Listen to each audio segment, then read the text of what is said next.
California, home to 40 million people, and the sprawling megacities of Los Angeles and San Francisco. In the last century, the most populated state in the US has grown 50-fold. Yet the region faces a terrible threat: the earthquake of the century. We call it the big one because we expect the next San Andreas earthquake to be in the upper magnitude 7s to a magnitude 8, which is a very large earthquake. Magnitude 8 in a highly populated area can cause a huge amount of damage. But how much is it going to cost? How many lives are going to be lost when we have another big earthquake? It's going to be tens of billions of dollars and hundreds, if not thousands, of lives lost. To blame, a gigantic crack in the Earth's crust spanning more than 1,200 kilometers between the two megacities. Here, we're in the San Andreas Fault area, in one of the very few places where you can actually see and touch it. Literally, on either side of this fault, you have different tectonic plates. Anytime you can sort of go up on a hike and be high looking over the big city down below, you're standing on top of an active fault. For over 40 years, the fault has been ominously quiet.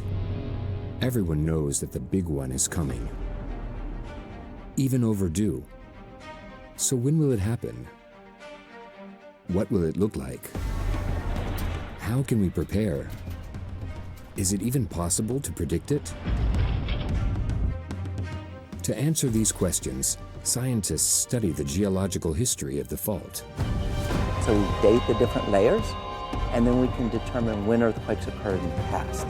Every meter of the fault is mapped out, every movement scrutinized. Scientists have developed an ultra-sophisticated warning system. With seismometers, we have approximately 1,400 of them spread across the West Coast. Every time we can gain a few seconds, we can save lives, and that's important. When the big one strikes, what shape will it take? You're about to see the two most likely scenarios envisioned by scientists. One in the San Francisco Bay Area. What you're supposed to do is drop, cover, hold on, get under a table, get under something sturdy, and wait. And the other in Los Angeles. It's quite spectacular to see how the seismic waves can liquefy the ground. Entire apartment blocks can sink several feet into the ground. So if you think of some Jell-O and you hit it on the side with a knife or a spoon and the Jell-O jiggles, imagine downtown Los Angeles shaking out that bowl of Jell-O. These earth-shaking scenarios foretell catastrophic consequences. Hundreds of lives lost, thousands injured and homeless. The big one is coming. There is no doubt and no stopping it. Is California ready?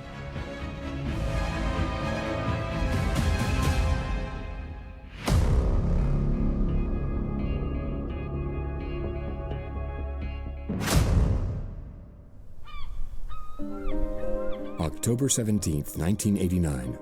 A peaceful late afternoon in San Francisco. Most people are at home so as not to miss the start of the Baseball World Series final. Two Californian teams are vying for the title, San Francisco and Oakland. And home for the Giants, one of the most spectacular vistas on this continent, any continent. Downtown San Francisco in the background, and we zoom into Candlestick Park. Jason, too, is in front of a screen, waiting for the game to start. So I was sitting there watching the World Series, very excited. The game hadn't started yet, and then poof, everything goes off the air. I'm like, what is going on here? What's wrong? And he fails to get Dave. 5:04 p.m. The broadcast is suddenly interrupted. Take. I'll tell you what, we're having an earth. A 6.9 magnitude earthquake shakes the entire region.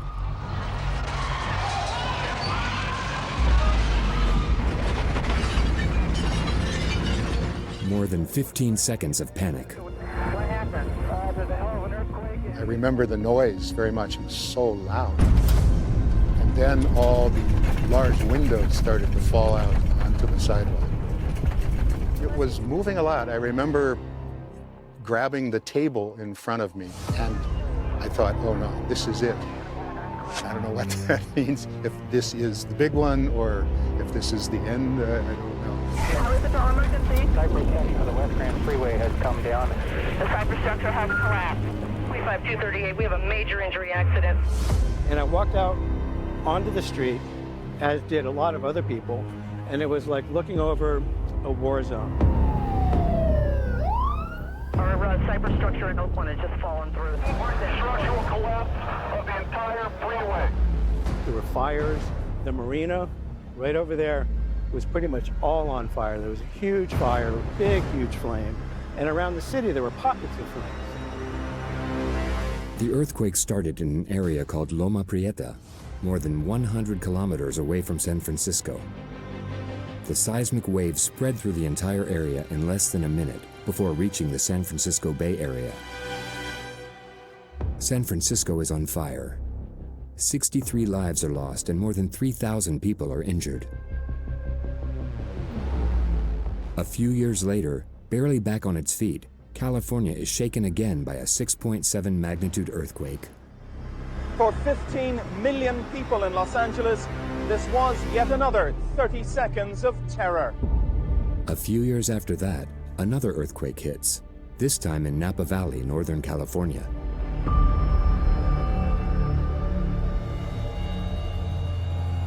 Since the start of the 20th century, hundreds of earthquakes, both minor and major, have been occurring along a line that crosses California from south to north, cutting the state in half.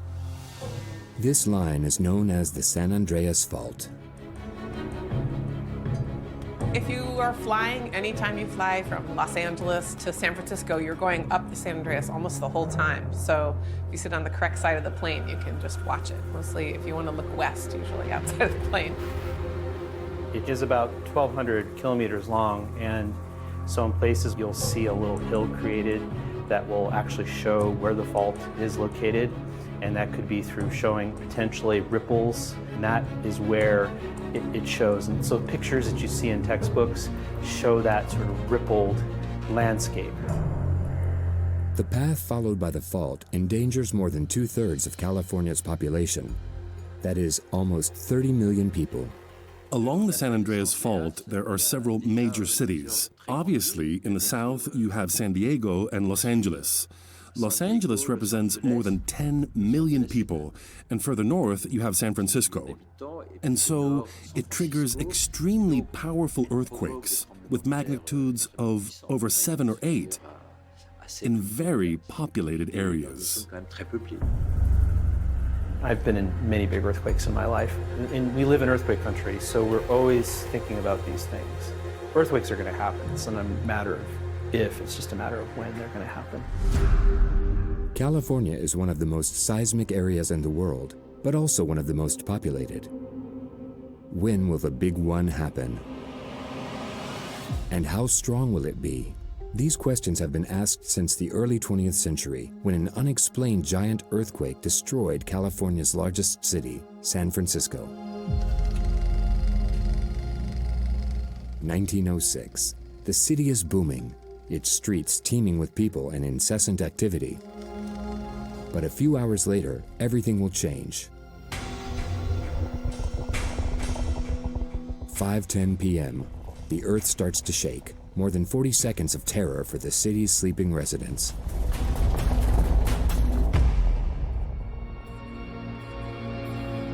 At 7 a.m., San Francisco is in total chaos. Uncontrollable fires rage for 2 days. Water is scarce, and people flee in panic. The entire country is traumatized. How can a city this size have been destroyed in just a few seconds? The scientific community wants to understand what caused the earthquake, and especially whether it can happen again.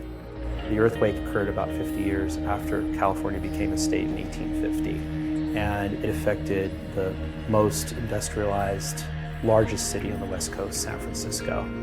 And so it really sort of figures in history as impacting a really important place and where a lot of people were affected.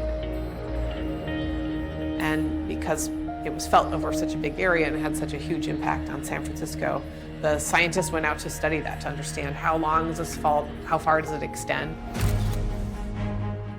a team of scientists is rapidly put together, led by Andrew Lawson, a researcher at the University of Berkeley. It's the first time that scientists go out into the field with their little notebooks, etc., and they start mapping the fault. So that's a major shift. And that happened because it was California. Earthquakes have always happened, but when they happen deep in the steppe, in Asia, in the 20th century, there's no one to talk about it. It was more than taking pictures. It was really assembling a team of scientists and very carefully document everything about the earthquake. So yes, people went out and walked along the fault line and mapped the earthquake rupture in great detail and took a lot of pictures. By roaming the area and analyzing photos, the team of researchers quickly realizes that this earthquake is unlike any other. So with all the mapping that they did, Andrew Lawson and colleagues, they were able to see that along the fault there were displacements of as much as 7 meters, right? And what really surprised him was this fault moved sideways, totally different than all the faulting that he had thought before, or he always thought faults occur up and down, but this one occurred sideways. That's actually the first time that we realized the Earth was being deformed. That's when it clicked. The San Francisco earthquake shifted the Earth from north to south. Huge areas of land literally slid past each other. And what does he see? Mainly fences, roads, sometimes even natural objects like a riverbed that were shifted by the fault. He knew that far away from the fault line, things were moving. So he developed this so-called elastic rebound theory, where the Earth deforms far from the fault, but the fault is locked because of friction until crack. There's this elastic rebound. It's like stretching an elastic before it snaps. You can stretch it for a long time before it snaps. And so the fault works in almost the same way. It can deform over many years, and at one point, which we would all like to predict, it will rupture in an almost immediate earthquake. But why does the Earth's crust move? At the time, nobody knows.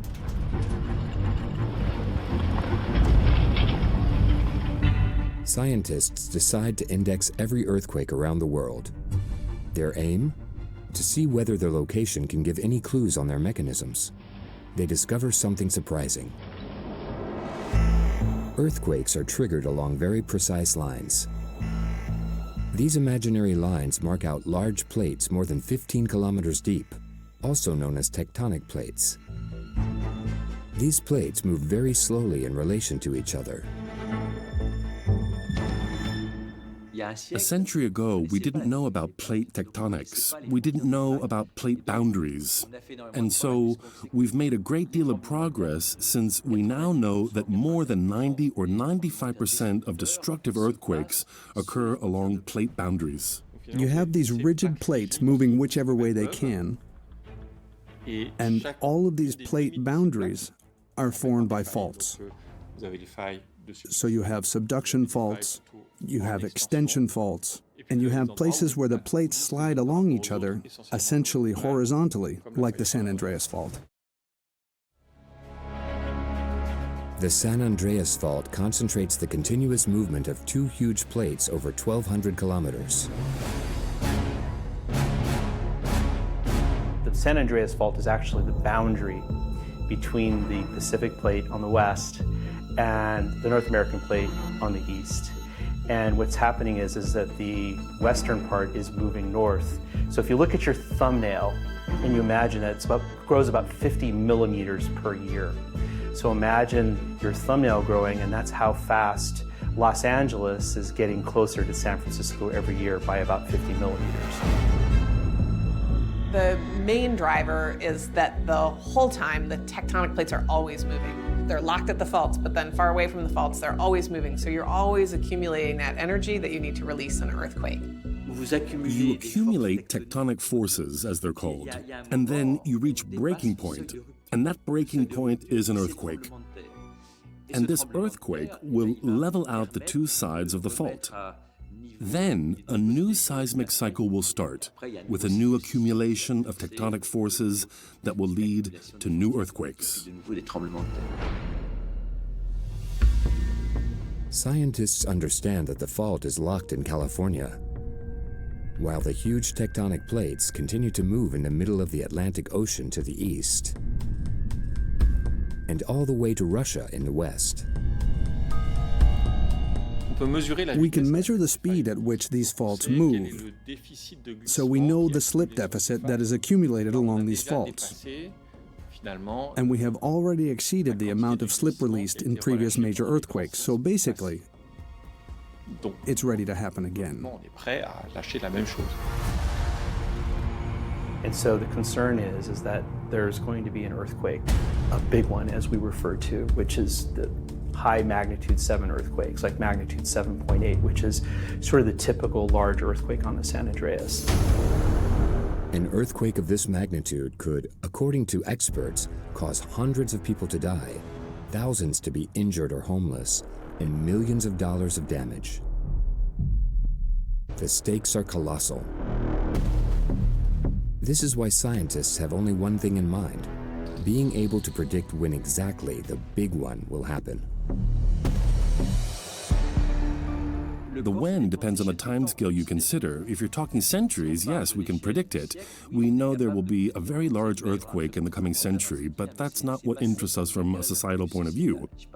I always talk about the timescale of insurance companies who want us to predict earthquakes within a 3-day window. Otherwise, if you move a population like that of Los Angeles for more than 3 days, the financial cost is so high that it isn't profitable, and they're better off compensating people for the damage. It's a bit of a cynical calculation, but that's how you've got to think. In order to predict the next earthquake, we need to know the fault's movements down to the very last detail. Scientists have thoroughly mapped out its 1,200 kilometers and obtained a precise plot of the path it takes. It starts on the shores of the Salton Sea in Southern California.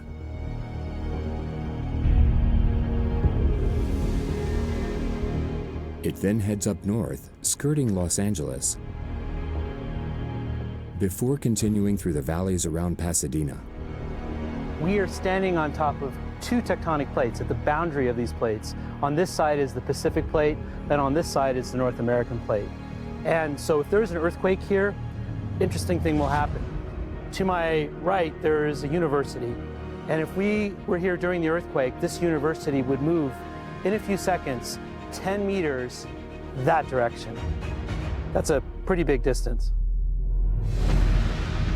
It then curves and forms steep mountains. It fractures the Earth's crust in the Carrizo Plain, lifting the ground and compressing it. We're very close to the San Andreas Fault, and you can see here a perfect example of how the Earth deforms because of the colossal pressure and forces at play around fault lines. It makes its way in a straight line to San Francisco, which it cuts in half before finally flowing into the sea, a few dozen kilometers further. By analyzing the fault, scientists discover that it doesn't move the same way everywhere.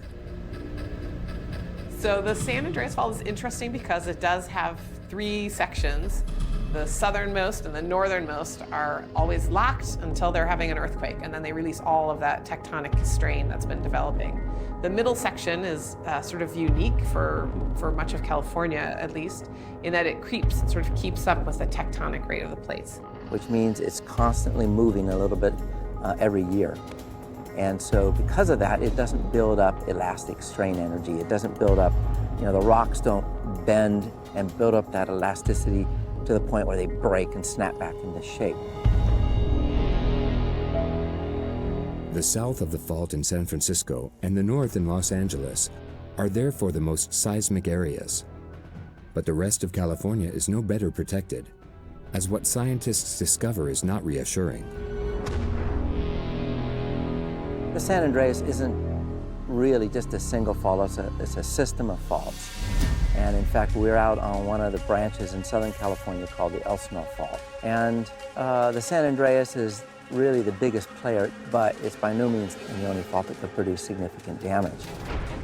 So here in the San Francisco Bay Area, we have at least 4 other faults that are named and are considered capable of producing their own great earthquakes. So that's namely the Hayward Fault that goes right here through the university campus, the Calaveras Fault across the East Bay Hills, and several other faults. The fault seems to be everywhere. There's a piece of the main San Andreas, maybe, what, a quarter mile to the right. There's more pieces of it, splays of it back here to the left. That's a composite of a whole bunch of different segments of faults that are roughly parallel, running very near each other and connecting with each other. A map gradually emerges. California is crossed by a multitude of faults, with the most important at its center, San Andreas. What actually is an earthquake? It's a fracture that spreads. But if I start looking at the point where it breaks, there are all sorts of little cracks before it gives way completely. The Earth's crust is the same.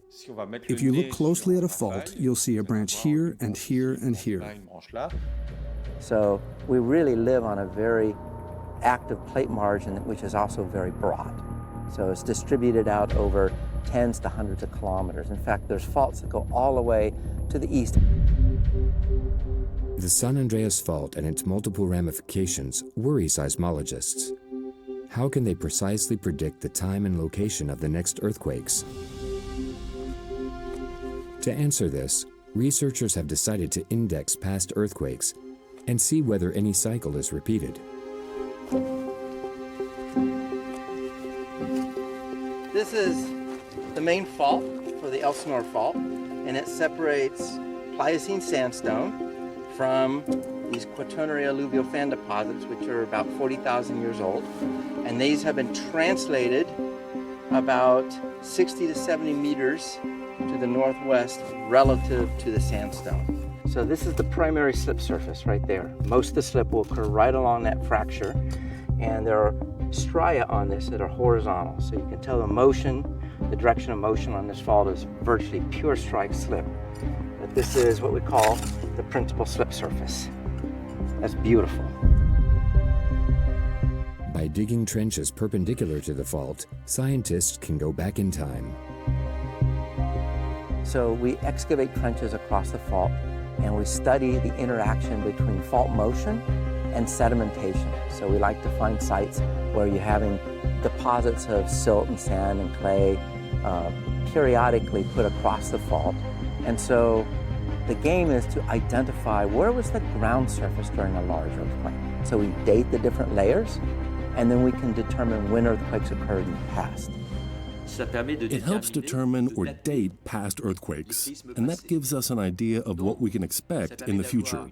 If we know the recurrence times of a given fault, we can reasonably believe they'll be similar going forward.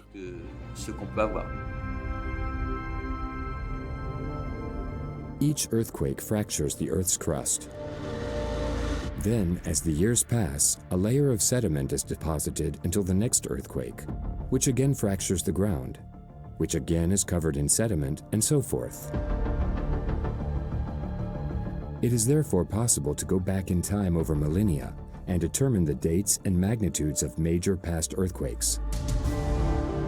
So if you look at all the studies that we've done along the San Andreas Fault system in California, Northern and Southern California, we can develop a chronology, tell how often they occur, and some degree of variability. Technically, we see that the average is 100 to 150 years, depending on where you are. And it's been 100 to 300 years since we've had a major earthquake. So, you know, when we say the fault is now beyond its average recurrence time, you know, that's a concern. That's why we say we're waiting for the big one. But what worries researchers the most are the earthquake cycles. If you start looking in detail, you notice that there are what we call earthquake storms. It's more of an image, but there are moments when it's best not to be in a certain area, because the entire fault ruptures and ruptures several times, and then there are moments of calm. This is the case of the San Francisco Bay Area. Before 1906, there were more than 11 major earthquakes in 75 years, against only one since. So 8 million people also moved to the Bay Area in a time that was unusually quiet when it comes to the occurrence of earthquakes. So now we might be getting back to a more normal frequency of earthquakes, and that would suggest there should be a magnitude 6 or bigger earthquake every decade or so, every 2 decades, rather than having had many decades of almost none of them. You know, if you have a rupture and then just 10 years later, when you're finally sort of coming back together and you've done all this rebuilding and you have another earthquake on the next section, then you're back at square one. And so there's a different kind of challenge rather than the sort of immediacy of one big earthquake, is having them in close enough succession that societally, economically, culturally, you're just getting over one earthquake when the next one happens. And that's kind of a different. How do they start? Are there any warning signs? Scientists decide to study an earthquake in real time. But first, they need to know where the next one will happen.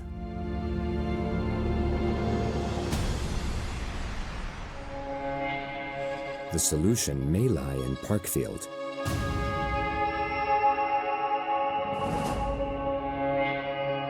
Parkfield is a small town. Not many people live there, but it's located bang on the San Andreas Fault, in a place that generates magnitude 6 earthquakes every 20 years or so, with a factor 2. And so it gives the opportunity to each generation of scientists to test the latest ideas, the latest models, and to check whether or not we can predict earthquakes. In 1922, 1934, and 1966, the earthquakes at Parkfield all started under Middle Mountain. And we have seismograms for them, so we know where they started, and the seismograms are identical, virtually identical. Parkfield earthquakes occur regularly. The next one is expected in the late 1990s. One of the difficulties when it comes to earthquakes is actually the duration of observation. Human life is a little too short to be able to observe several major earthquakes on the same fault line and to check how regularly they happen, which is what we call recurrence. We don't live long enough. But Parkfield had this particularity of generating earthquakes that weren't necessarily of the greatest magnitude, but that were extremely regular. And so scientists said, oh, these earthquakes happen so regularly, there's going to be a big earthquake in 1988, which is 22 years after the last one in 1966. It's going to be a magnitude 6 again, and we should put out all the instrumentation possible. And if we do that, we're going to catch something that will allow us to understand how to predict earthquakes. From 1989, scientists set up a drilling station to penetrate the Earth's crust as deep as possible and collect rock samples from close to the fault.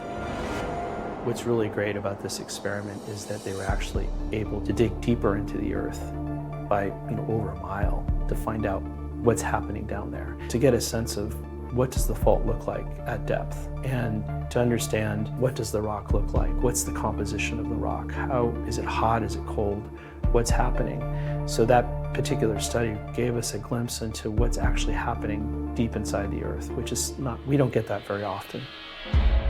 They drilled down to approximately 3 kilometers under the Earth's surface, collecting rocks in several places in order to analyze them. Could these rocks change after an earthquake and provide us with more information?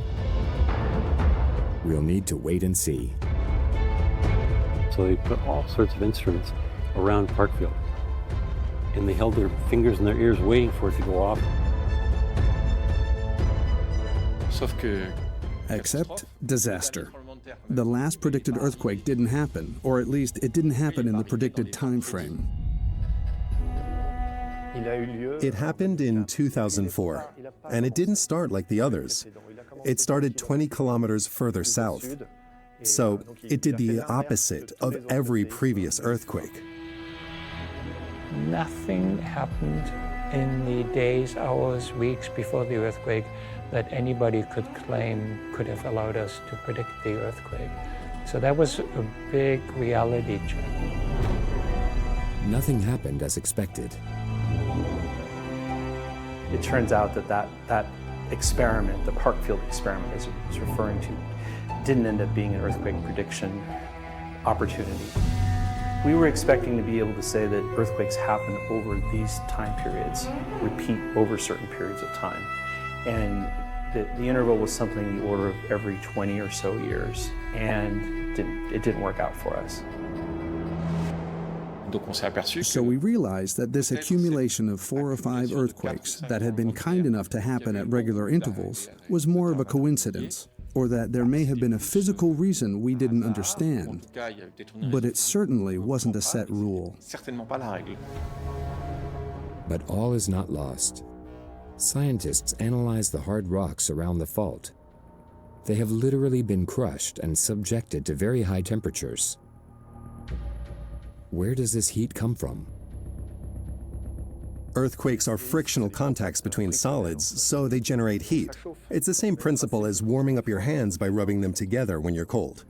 Temperatures can change by several hundred degrees for a few seconds. And there are questions as to whether these temperature rises could explain the propagation of earthquakes or their nature. And so, to try and predict earthquakes, we need to understand the role of temperature. The friction of the plates generates heat. The rocks are damaged and crumble. The plates slide. The movement accelerates. The heat increases. The cycle climaxes and ends in an earthquake. Could temperature be the first sign of an earthquake?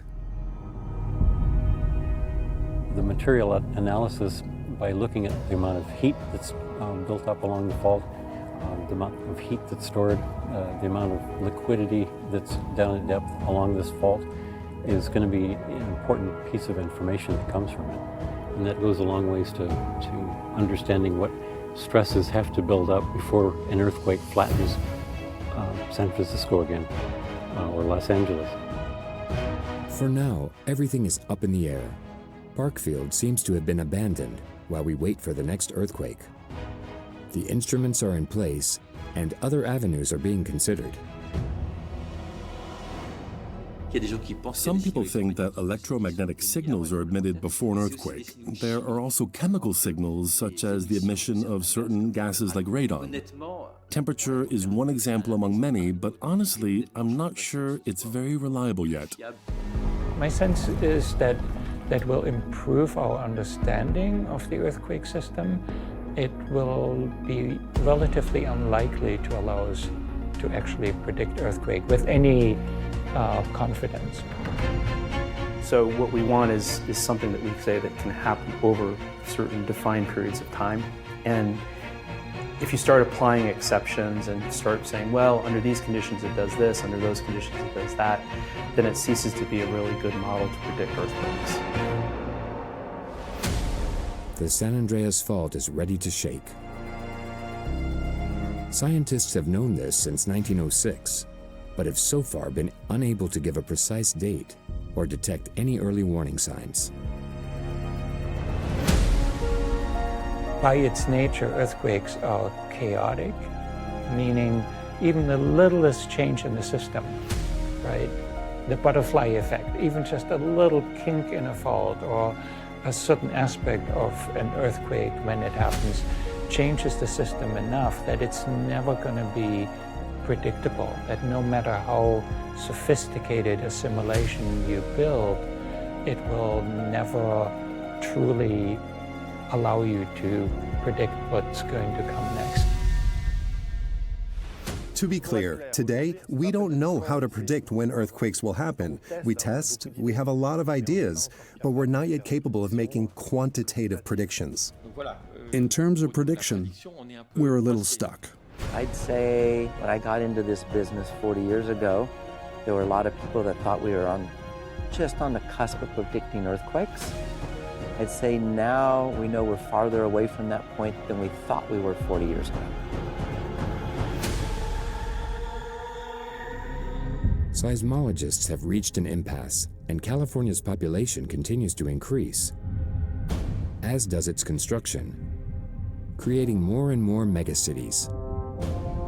It is vital to be able to warn residents. So, scientists have come up with a solution. We have access to a lot of data. We know the seismic history of many faults around these cities, and so we're able to make certain statistical risk predictions. Some models are sophisticated enough to be able to assign a probability of occurrence of a certain magnitude earthquake over a certain time period. And so we choose, say, 30 years because it's a time that we can all deal with. Human generations are like 30 years. Home mortgage is 30 years.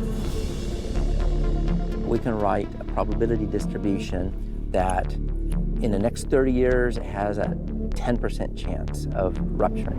In the next 50 years it might be 20%. In the next 300 years it might be 80%. So they all come down into those final numbers, and there's many different models that are used, and you sort of weight them based on how confident you are about that model or that submodel. What's going to happen in the next 30 years around the San Andreas Fault? Which city is most likely to experience the big one? San Francisco? Los Angeles? Santa Cruz? The population must be made aware of the incurred dangers living in California.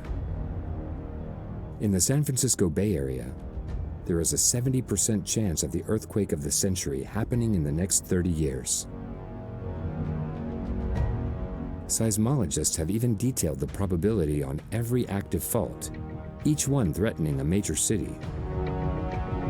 That allows us to say, well, in the next 30 years, the probability of an earthquake on the Hayward Fault is about 31%. We know it had one in 1868, that was a magnitude 7, and it's right stretching along the most populated area really in all of California. So it's a major player. But there is also the Rogers Creek Fault near Santa Rosa, with a population of 170,000, or the San Gregorio Fault that runs along Santa Cruz with a 10% risk. If you just say, oh yeah, it's got a 10% chance in the next 30 years, that means maybe a 90% chance that it won't rupture. So, a lot of people will think, I'm not gonna worry about it. But you should worry about it. Because some of these faults now are well beyond their average recurrence times. And the probabilities are really quite high from a geologic perspective for the San Andreas in particular. So that is the one we really worry about. And when it does rupture in a large earthquake, it will be a big one. Further south, around Los Angeles, there is a 75% risk of a giant earthquake of magnitude 7 or more. And that's a magnitude 7.8 earthquake, which occurred along a 300-kilometer long segment of the fault. That earthquake would affect almost all of Southern California and cause all kinds of disruptions from, people being injured to critical infrastructure being affected and that kind of thing. Ultimately, there's a greater than 99% chance of a big one happening somewhere in California in the next 30 years. But a forecast has a really important societal value because they're 30-year forecasts, and that helps you decide what infrastructure you're going to repair first. We need to protect our infrastructure, our hospitals, our schools, and so we need to make informed decisions. So I was just talking to a city today that was describing how they haven't updated any of their fire stations in decades. And so you might say, well, if we have high odds of an earthquake here, we should probably have fire stations that can withstand the earthquake and then be able to help people after it. These figures are a terrible reminder of the threat to Californians. Really is one thing understanding that you live in earthquake country and that things are going to happen, earthquakes are going to happen. But it's having a emergency supplies kit, like with water and with food and medical, your prescriptions, and having some money because ATMs are not going to work after an earthquake. Yeah, we should always be prepared for an earthquake in California. It's going to happen, for sure. And because it's going to happen, the idea is that we have to be prepared. The population needs to be educated. And we need to try and reduce the impact of the earthquake on infrastructure and the number of victims. Preparing for the worst. Scientists are not throwing in the towel and will deploy all the technology at their disposal to protect residents as best they can. To do so, they will start by deploying one of the most sophisticated earthquake warning systems in the world. The idea is that if you could detect an earthquake quickly enough, meaning once that earthquake reaches the surface of the earth, which sometimes then you take that information and you move it to a place where you can figure out, like, where is the earthquake located and how much is it going to shake. The idea is therefore to capture seismic waves triggered by the earthquake using ultra-sensitive seismographs. When the rupture spreads, it emits different types of waves. First, it emits so-called compressional waves, like sound waves, that travel very fast. These are also known as P waves. They're traveling ridiculously fast, 5 miles a second. And they hit. And then a couple seconds later, the S waves, which are totally different. Instead of being compression waves, they're shear waves. And they're going to hit you. And that's much stronger, and it moves a little bit more slowly. And so if we feel the shaking from that P wave, that actually gives you also a little bit of time to maybe protect yourself, because the much stronger shaking is still to come. First, the P waves reach the surface of the Earth and spread extremely rapidly. A few seconds later, the S waves emerge, moving in such a way that they spread less fast than the first waves. It's this delay between the two wave trains that will allow scientists to develop a warning system. The first compressional wave is the one the sensors will detect immediately. Even you, if you're in bed, you'll feel something. And if you're a seismologist, that's when you start counting. Because you know the propagation speed of the waves. And you wait to feel the second tremor before saying, okay, that's X many seconds, so X speed, so X distance. In the context of the big one, I think you'll be shaken pretty hard by the first wave, and you'll have better things to do than start counting. Seismologists will capture the first waves, the P waves, in order to sound the alarm before the more devastating second wave train hits the city. Think of earthquake early warning like a race, and we're trying to outrun the seismic waves, trying to get information out ahead of those waves that are moving through the earth. This race against seismic waves comes down to the second. In order to win it, scientists have deployed more than 1,500 seismometers along the San Andreas Fault and the secondary faults. But that's not all. That information is moved to the processing center. So essentially the brains of the operation are these processing centers. In fact, here in Pasadena, this is one of the processing centers right here where we're located. And it all happens in a matter of just a few seconds.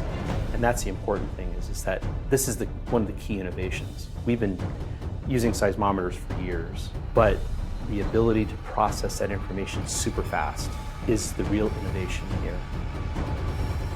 Just a month ago, I got a warning on my watch, and it was a magnitude 5 earthquake just south of here.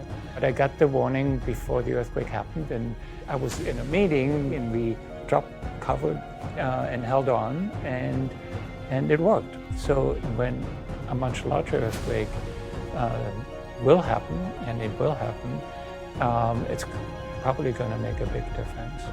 It's the airbag analogy, right? You can't predict an accident 3 days ahead, but when it does happen, you're glad you have an airbag. A warning, even just a few seconds before the waves hit, can save lives. There have been some earthquakes recently where we've collected a lot of data from closed circuit televisions, and we've understood like what people do when they feel shaking. And one of the major responses is people just freeze. They don't do anything. And so what we want people to do is not to freeze, but we want them to actually take that protective action, to do something about it, to protect themselves.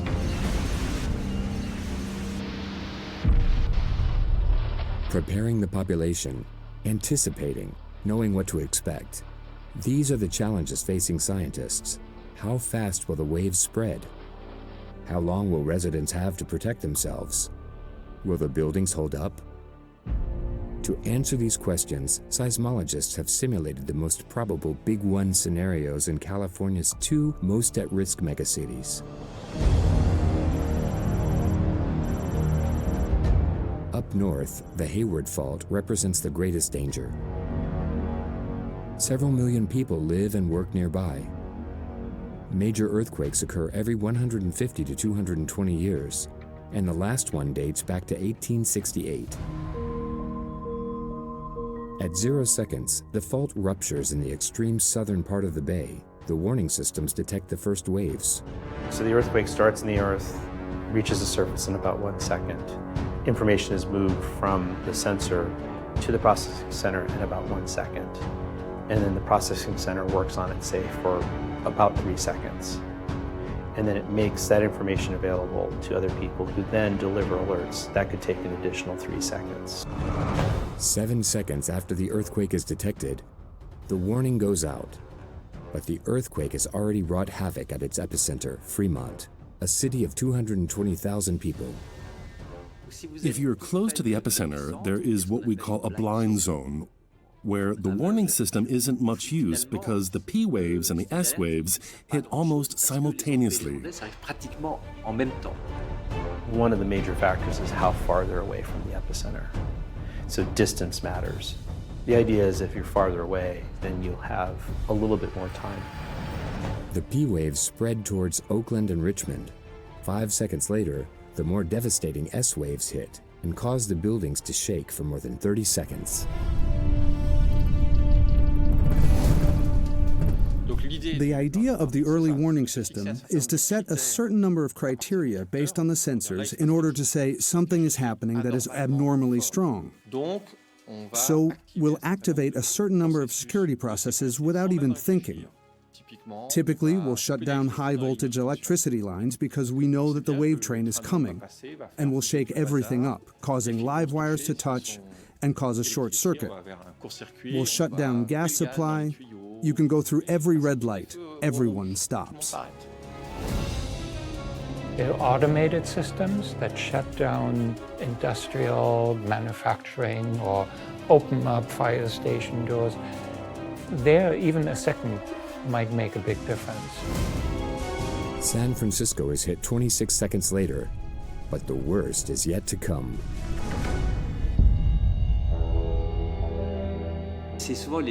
It's often the secondary effects of earthquakes that cause the most victims. There are issues of water supply, issues of epidemics. There's a whole sequence of catastrophes that can happen. For example, very often major earthquakes cause absolutely huge fires. Fires are what destroyed San Francisco in 1906. To prepare for 400 potential fires starting, the city of San Francisco has buried more than 100 water tanks, marked on the ground, to which firefighters will be able to connect. In this scenario, scientists estimate that hundreds of people could die, more than 10,000 people could be injured, and 150,000 people could lose their homes. Another scenario, worse but also the most likely. Starting at the south end of the fault, its consequences are catastrophic.